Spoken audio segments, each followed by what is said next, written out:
Assalamualaikum warahmatullahi wabarakatuh. Kami dari kelompok 1 ingin mempresentasikan hasil diskusi kami tentang Nemathelminthes. Sebelumnya, izinkan kami memperkenalkan anggota kelompok terlebih dahulu. Yang pertama saya sendiri sebagai moderator, yang kedua Muhammad Fadilah, yang ketiga Nadia Cesaria, yang keempat Nopita Naibaho, dan yang kelima Siska Wanda Haryanti. Nemathelminthes. Nemathelminthes adalah kelompok cacing berbentuk bulat panjang dengan ujung yang runcing. Secara bahasa, Nemathelminthes berarti dari bahasa Yunani. Nema yang artinya benang dan helminthes yang berarti cacing. Nemathelminthes memiliki rongga pada tubuhnya. Rongga ini disebut pseudostomata. Cacing ini memiliki bentuk tubuh runcing di kedua ujungnya, sehingga cacing ini disebut sebagai cacing gilik. Nemathelminthes memiliki ciri tubuh bulat panjang yang biasanya hidup di perairan air tawar, laut, dan juga tanah. Selain itu, juga ada yang hidup sebagai parasit pada hewan, tumbuhan, dan manusia. Morfologi Nemathelminthes. Yang pertama merupakan cacing dengan tubuh bulat panjang seperti benang. Yang kedua memiliki 3 lapisan tripoblastik. Yang ketiga tubuhnya memiliki rongga. Yang keempat, kulitnya halus, licin, tidak berwarna, dan dilapisi kutikula. Yang kelima, sistem pencernaannya sudah lengkap. Dan yang keenam, belum memiliki sistem sirkulasi dan respirasi. Dan sistem sarafnya merupakan saraf cincin. Baik, materi selanjutnya yaitu struktur dari Nemathelminthes. Nemathelminthes berasal dari kata nematos yang artinya benang dan helminthes artinya cacing. Cacing Nemathelminthes sering disebut juga cacing gilik karena cacing ini tidak terbagi menjadi segmen-segmen dan dengan bentuk tubuh yang silindris. Nama lain dari Nemathelminthes ini yaitu nematoda. Baik, yang selanjutnya ada sifat biologi dari Nemathelminthes. Yang pertama, umumnya memiliki ukuran mikroskopis. Yang kedua, kulitnya halus, licin, dan dilapisi oleh kutikula. Yang mana kutikula ini berfungsi untuk melindungi diri dari enzim inangnya. Kutikula ini juga akan semakin kuat ketika cacing gilik ini hidup di usus inangnya daripada hidup bebas. Nah, yang ketiga, memiliki sistem pencernaan yang sempurna, diantaranya mulut, faring, usus, dan juga anus. Yang keempat, tidak memiliki pembuluh darah dan sistem respirasi. Makanan akan dialirkan ke seluruh tubuh menggunakan cairan pseudoselum. Yang kelima, bersifat kosmopolit di air laut, air tawar, maupun sebagai parasit. Pada umumnya, Nemathelminthes ini merupakan parasit. Contoh dari Nemathelminthes ini yaitu cacing perut, cacing kremi, cacing tambang, dan juga cacing otot. Baik, yang selanjutnya reproduksi dari Nemathelminthes. Umumnya, Nemathelminthes ini bereproduksi secara seksual karena sistem reproduksinya itu bersifat gonokoris, yang mana alat kelamin jantan dan betinanya terpisah pada individu yang berlainan. Fertilisasi dilakukan secara internal. Hasil dari fertilisasi bisa mencapai kurang lebih 100.000 hasil telur per hari. Kala benar di bagian yang terkait yang tak menguntungkan karena telur bisa membentuk kristal untuk perlindungan dirinya. Baik, untuk materi selanjutnya akan disampaikan oleh Muhammad Fadil. Sekian dari saya, terima kasih. Baiklah, saya akan menjelaskan tentang taksonomi Nemathelminthes. Nemathelminthes dibagi menjadi 2 kelas, yaitu sebagai berikut. 1. Kelas nematoda. Nematoda mempunyai kutikula tubuh yang transparan, memiliki mulut dan lubang ekskresi alat reproduksi pada jantan dengan testis dan betina dengan ovarium. Umur cacing pada umumnya mencapai 10 bulan. Contoh anggota nematoda antara lain yaitu Ascaris lumbricoides atau cacing fern pada manusia, Anguilla aceti atau cacing cuka, Enterobim vermicularis atau Oxyuris vermicularis, atau cacing krem pada manusia, Oxyuris equi, atau cacing pada kuda, cacing kremi pada kuda.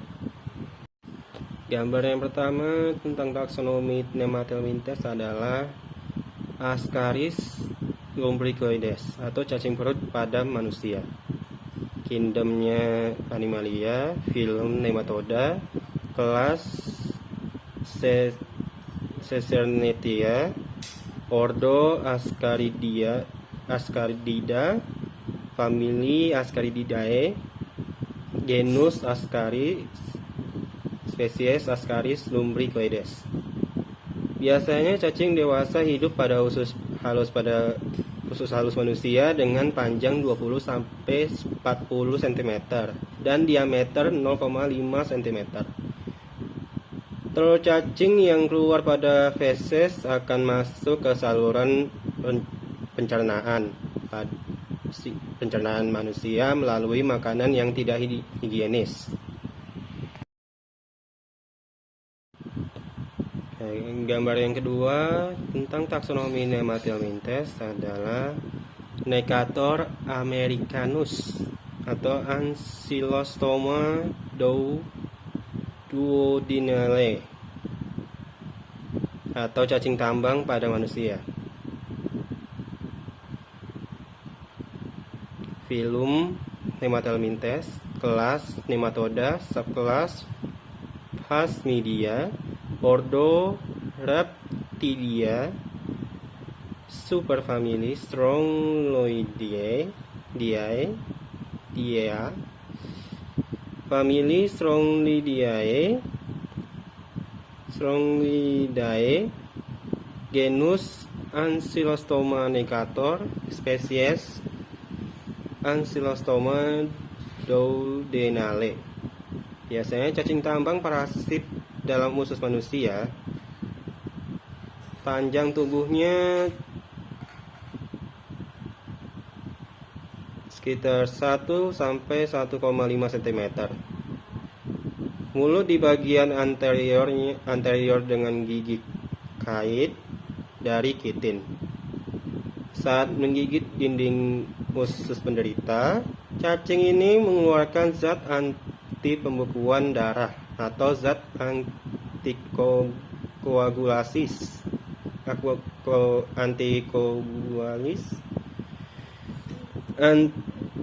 zat antikoagulasi, dan darah terus-menerus dihisapnya sehingga penderita dapat mengalami.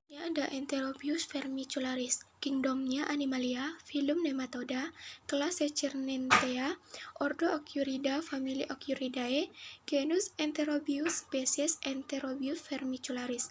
Enterobius vermicularis atau Ocyurus vermicularis adalah cacing kremi pada manusia. Cacing kremi hidup dalam usus besar manusia. Panjang cacing betina 9-12 mm, cacing jantan 3-5 mm. Filaria Bachrofti atau Wuchereria Bachrofti. Kerajaan Animalia, phylum Nematoda, kelas Caesernetea, ordo Spirurida, famili Ochocercidae, genus Wuchereria, spesies Wuchereria Bachrofti. Cacing Filaria Bachrofti mengakibatkan penyakit elephantiasis atau kaki gajah.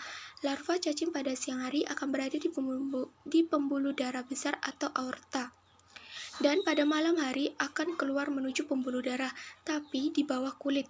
Larva filaria yang berada dalam kelenjar ludah nyamuk culek SP. Selanjutnya akan dijelaskan oleh Nadia. Kepada Nadia dipersilahkan. Baik, saya akan melanjutkan penjelasan dari Siska, yaitu taksonomi Nematelmintes, yaitu Trichinella spiralis atau cacing otot pada manusia. Kerajaannya yaitu Animalia, phylum Nematoda, kelas Enoplea, ordo Trichihopyhalida, famili Trichihynelidae, genus Trichinella, spesies Trichinella spiralis. Cacing ini mengakibatkan penyakit yang disebut trichinosis. Dapat teman-teman lihat gambarnya di PPT. Manusia bisa terserang karena makan daging babi yang mengandung larva cacing yang dimasak tidak matang. Larva tinggal di dalam usus halus hingga dewasa dan bertelur. Telurnya menetas menjadi larva dan masuk ke dalam otot lurik untuk membentuk sista.